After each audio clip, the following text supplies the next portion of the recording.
What's up, YouTube? Dawn Super here, talking to you today about how to get more drive out of your driving. Living in LA, I do a lot of driving on the freeways, and I go to the beach every Saturday, so that beach culture driving is a little bit different. So I had a lot of problems driving in the past, and I found my way through those to being a chill driver, and I wanted to do a video about that today. So that's what I'm talking about. I'm going to talk about the kind of things that can tank you while you're driving and the kind of things that you can do to stop giving away your energy. I'm going to hold on to your energy and your personal power. So if that's something that you're into, keep watching. And if not, please hit the like button before you leave. If you haven't already subscribed to my channel, I would really appreciate you doing that. I'm shooting to hit 1,000 subscribers this year, and I'm almost halfway there, so I'm really excited about that.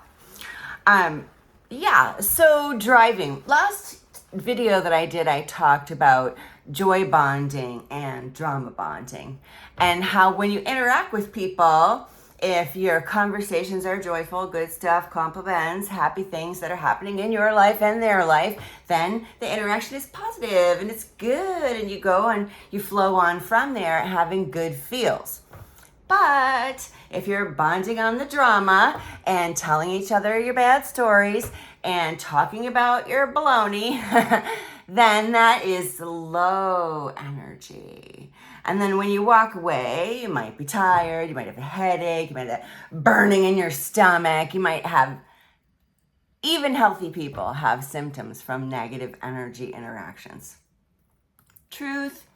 So if you want more energy in your interactions, be more joyful. It's simple. It's not easy. God, it took me 40-some years to get here, but it is a simple concept.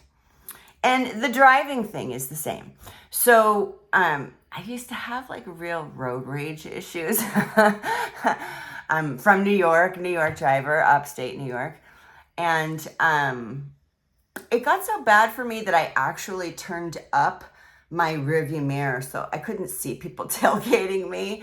I had a lot of hypervigilance. I've talked about that in a bunch of my videos. When you have a stressful childhood, you can develop hypervigilance, where you're constantly monitoring for things to be wrong so that you can announce it or fix it or whatever it is.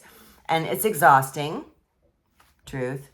And it puts your immune system in like prison, right? Like, wait. We might have to fight or flight here. So you just hold tight. Stop fixing the body, because we might have to run. And when you keep yourself in that heightened state, it's harder to heal. And if you have a lifelong illness, then it just makes your symptoms worse. So that's why I make these videos, so I can help you change your perspective and look at things a different way and get some more energy out of your life. Whether you're chronically ill or not, anyone can benefit from these tips. So a couple of things that I've noticed over the last couple of days while I was driving, while I was thinking about making this video for you guys. So I have 2 different driving routes to get to the beach on Saturday. I've got the 101, which is like 60, 70 miles an hour, box traffic, people zipping in and out all the time. You have slow drivers and fast drivers. And there's so many opportunities to get cheesed off while you're driving. I mean, you could literally easily be a flaming bag of anxiety at any point along the journey.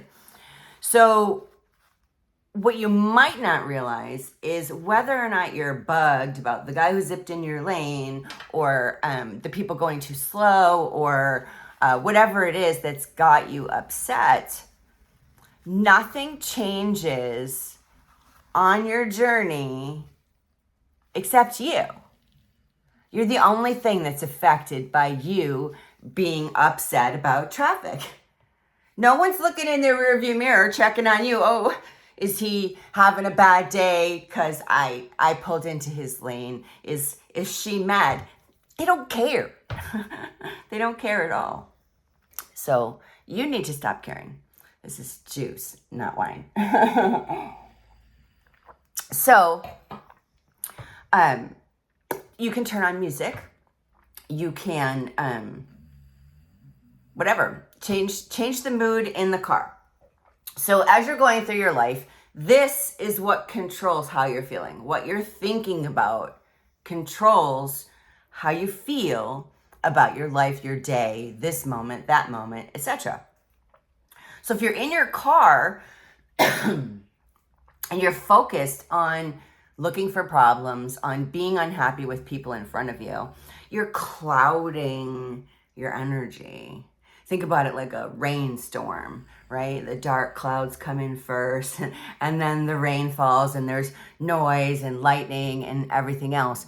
And when you get upset, that's what you're doing to yourself. And it sure don't feel like it, right? You feel like, oh, they're making me feel this way. That's how most people think. That's how I used to think. Going back to that Eleanor Roosevelt quote, no one can make you feel inferior without your consent. Nobody can make you feel anything.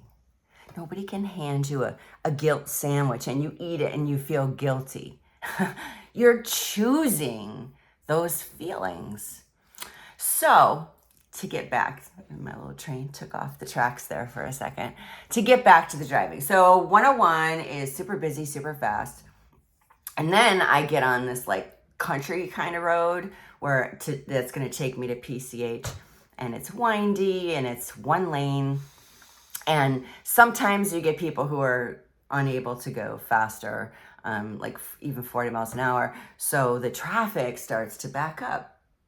And you're sitting there and you're waiting and what are you going to do? Are you going to be mad that you're waiting? Are you going to worry about what's going to happen at your destination? Are you going to worry about being late to your destination?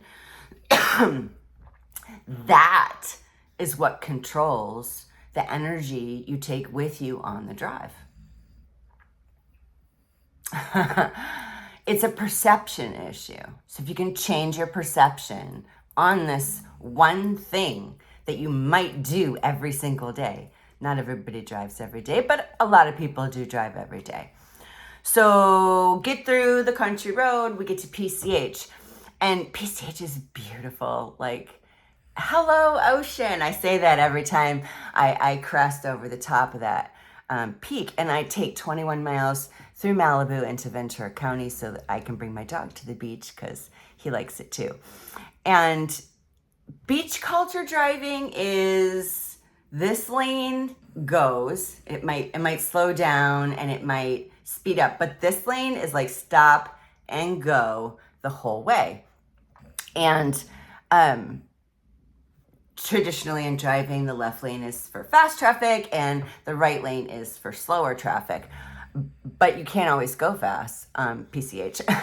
Like the speed limit's 50, sometimes they're only going 40, and people get frustrated. So they see that open right lane and they try to zip in and get ahead of you, who's not going as fast in the fast lane. But what they don't realize is that beach traffic is stop and go. There's people parking, there's people trying to cross the street. And it's fun to watch someone go through that and to be past it in your life. Like I used to do that. Everybody, people do it to a point. And then you see a different way and then you change it. And once you change it and you realize, yeah, you go ahead in that lane, buddy, because we're both going to end up at the red light at the same time. It always happens. It happens exactly that way every single time. But if you don't notice that, you still go through that back and forth, back and forth, back and forth. Sometimes you run into like really nasty traffic in LA. Like coming home, I hit the one part of the freeway and I was going 3 miles an hour. And it was like an interchange. So, I looked down at my maps and the red line was like really long. And I'm sitting there and you can sense the frustration of the drivers around you. You can feel them coming in on your energy, on your car, their displeasure, their concerns. You feel them coming in. And I just turn up the music Just turn it up. Like, there's no difference for me between sitting in a club or a party or my car. There's no difference. I'm comfortable. The music's great. I might have good company with me. If not, I'm happy to be by myself and get that quality time to myself alone. It doesn't matter that I'm driving. What's the difference if I'm sitting here talking to you or if I'm sitting driving my car? I have to be in my car. I have to be going to this place that I'm going to. So why would I make it harder for myself? Why did I, for so many years, make it harder for myself? Why do we do that? Because we don't know a different way. You don't know what you don't know until you don't know it. So, if you want more energy when you get to your destination, think about the energy that you're bringing with you. Every time you get upset, you're just giving away your good feelings. You're just giving them away. And they just fly off and you're just miserable and angry and just feeling If you don't want to feel that way, you have to do something about it. It doesn't feel like you have much control, but once you start messing around with your brain, get that negative soundtrack turned off, everything starts to change. That's it. I hope you enjoyed this. Feel free to leave any comments about anything you want me to talk about. Make it a great day. The choice is always yours.